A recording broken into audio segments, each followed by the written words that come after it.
That's right, guys. After hundreds upon hundreds of requests, I'm finally talking about it.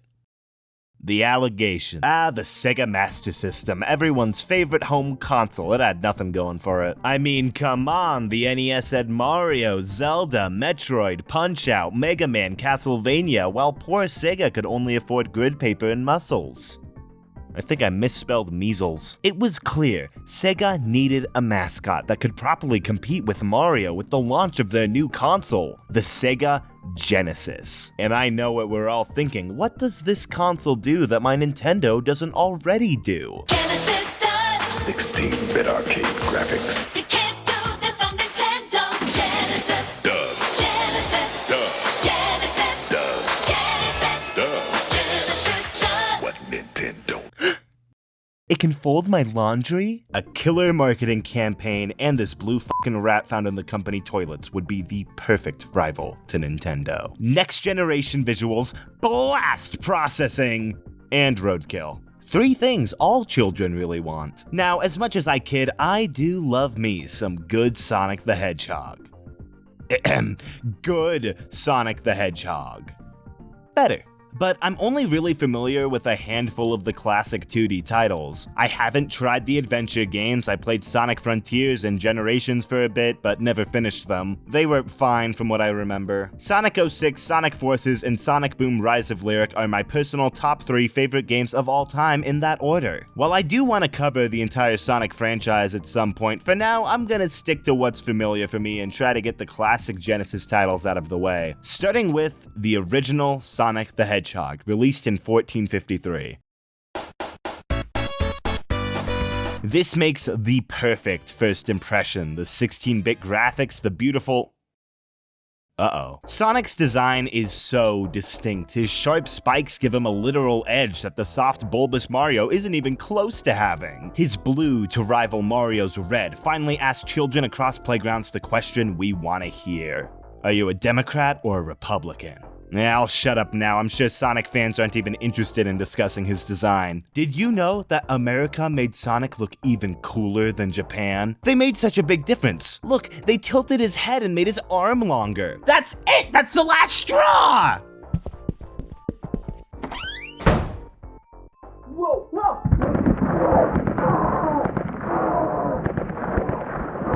For being the cool, edgy alternative to Mario, I can't help but feel that despite how awesome and rad he is, Sonic isn't that cool. Maybe it's his more pathetic reputation from his recent games, or maybe kids these days have just gotten cooler. Yo, this 9-year-old's vape collection is insane!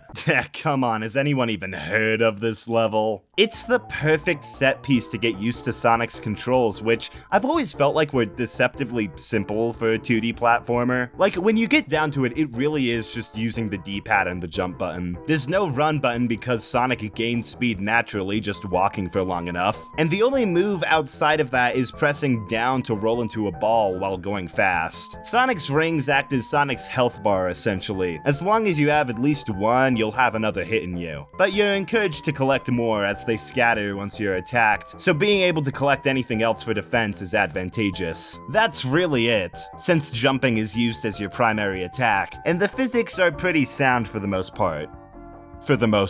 My biggest complaint is how squishy Sonic can be sometimes. Entire runs of a level being lost because Sonic got squished weird is total bullshit, and this is unfortunately an issue that persists throughout the entire Genesis lineup. Fun times. As for the levels, Sonic 1 has 6 main stages which are all separated into 3 acts, starting with Green Hill Zone, one of the most iconic video game levels of all time, which is crazy because it's literally just a grass stage. Green Hill Zone is fantastic. Lots of open space, enemies, platforming challenges, all to familiarize yourself with the mechanics. On top of that, the alternating routes really add a lot of replay value that makes these levels very distinct from other platformers. I also appreciate how often the path on the bottom will be more difficult than the one on the top, encouraging players to take their time and do a bit of platforming instead of recklessly running through the whole thing. Great shit.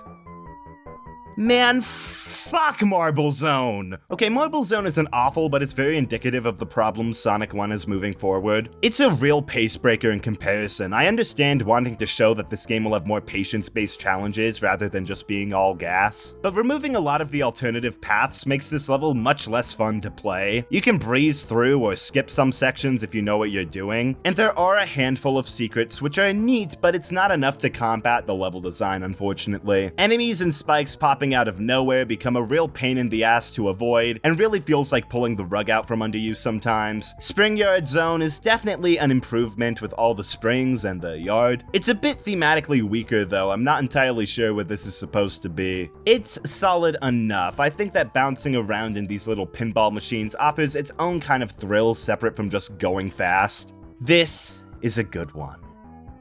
Man, fuck Labyrinth Zone! If you thought Marble Zone slowed things down, well, Labyrinth brings things to a crawl. The water slows you down significantly. The enemies have such small, quick projectiles that are annoying as hell. Branching paths don't matter because none of the level is fun. It's a real downer of a stage, not enjoyable in the slightest. Somehow, not the worst stage in the game, though. Starlight Zone is mostly fine. The parallax scrolling on the night sky and cityscape in the background is pleasant, and the design does take a fair bit from Green Hill Zone with the loops and moments of intense speed. That said, there are a few moments that really bug me, like bottomless pits that you had no way of anticipating, putting you in an inescapable situation with a bunch of these bomb enemies. So there's still a bit of BS involved. But I like the battle with Robotnik at the end, having to use these platforms to boost yourself up or the bombs to hit him. It's a really creative use of the set piece that really makes the whole thing come full circle. I haven't mentioned any of the other boss fights in the game because for the most part they're completely unremarkable. Just hit Eggman 8 times without touching his massively obvious weapon and you'll be all good. They aren't necessarily bad, but certainly not the most memorable. Scrap Brain Zone is the last main stage, and I do appreciate how the levels get more mechanical as the game goes on, starting out all nice and green while slowly getting more urban and desolate. Dr. Robotnik is ruining the habitat of all these animals, and the levels getting darker reflects that really well. Sonic the Hedgehog is a think piece on American capitalism and serves no other purpose. Man, fuck Scrap Brain Zone! Easily the most frustrating platforming in the entire game. Disappearing and rotating platforms, timing-based puzzles, no opportunities to gain any sort of speed, and the cherry on top. Act 3 is another water level, and it is somehow even slower than Labyrinth Zone was. And on top of having an exhausting maze-like structure and horrid enemy placement, the bubbles that are Sonic's sole source of oxygen come out so slowly that there were multiple times where I made it to one of them with 4 seconds on the clock and I still didn't get any air. Are you kidding me? The final battle can't do much to save it. It's no more difficult than the rest of Eggman's fights. Just hit him when you can, avoid the lasers that shoot at you the same way every time. You're done. And that's Sonic 1. I beat it in an hour. It's pretty damn short if you just go straight for the end, but if you're trying to get the good ending, it's also only like an hour long. It doesn't make that big of a difference. You do that by obtaining all 6 Chaos Emeralds, which you can access by having 50 rings at the end of the stage and jumping into this big ring in order to enter the special stage. Okay, Sonic just got a little too crazy and psychedelic for me. As a cool punk straight edge, I'm gonna go back to playing Mario, a game based on realism and things I can touch. Holy shit, a Goomba! Yeah, the special stages are mostly fine. They definitely require a fair bit of concentration, and memorizing the stage layouts does make it a bit easier to find the emeralds by the end. But these stages are pretty nauseating, obviously, and soul draining when you accidentally fall into one of the exits. You can get the hang of it, I mean I did because I'm such a pro gamer, but it really doesn't matter if you get the Chaos Emeralds because all it does is give you flowers on the credits screen, and if you have any amount of dignity, you're fine with just looking up a YouTube video if you even care. I prefer these to Sonic 2's special stages, but not much more than that, especially since it doesn't really matter if you go for them at all. And that was Sonic 1, the quickest colon colonoscopy I ever had. It's iconic. It established one of the most recognizable video game characters out there. It has an incredible soundtrack and super charming graphics. But I also feel like it cockblocks itself whenever it really gets going. It's a really strange case where the odd-numbered zones make great use of Sonic's speed and branching paths, while the other half flounders around and focuses on testing the player's patience more than anything else. It really is a game of high highs and equally frustrating lows. But you know what? I'll cut it a bit of slack. It was the first entry, there were obviously some growing pains, but it's a perfectly serviceable platformer otherwise. I just never want to see half its face again. 5 out of 10, see me after class. Ooh, what a risky opinion. 5 out of 10? What are the snowflake Sonic fans gonna think of that one? No! Sonic.exe! No!